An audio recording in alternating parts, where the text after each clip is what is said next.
New ordinance could require developers in St. Cloud to install art on their properties or put money towards an art fund. As West 2's Megan Mulatto tells us, it would require developers to contribute 1% of their total development costs with a cap of $500,000.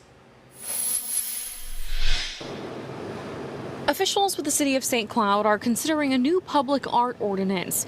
It would require developers to put an additional 1% of their total development costs into a public art fund, or use that same amount of money to install artwork on the property they're building. Art is fairly broadly defined in this. So if you have a bike rack and you want to be accommodating to alternative forms of transportation, you could have a very fancy bike rack, or you could have something that, says your brand to it.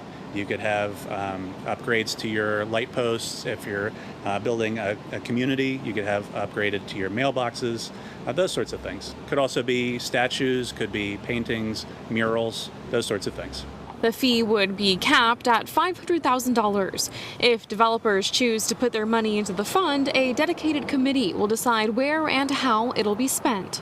The whole issue, Megan, really has to do with affordable housing. Stephen Oger is the CEO of ContraVest, a development company focused on multifamily residential communities. He says mandates like the public art ordinance raise the cost of housing. The reality is, if you want to reduce the cost of housing and make it affordable, don't add costs to the housing. When you're fighting as a developer, it's not just one fee. I mean, we're fighting all these measures of, like I said, insurance costs, inflation, interest rates, and now add this, it will likely, kill projects that might be on the table for development.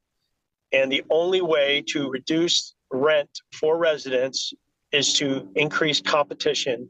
Only way to increase competition is to bring more supply to the market. The city says the goal of the ordinance is to add value. The focus of the initiative is really to bring value, add to the uniqueness and the character of our neighborhoods, and to really make St. Cloud an excellent place to live, work, and play. In St. Cloud, Megan Mulatto, WESH 2 News. The ordinance will have its final public hearing and vote at their April 25th council meeting.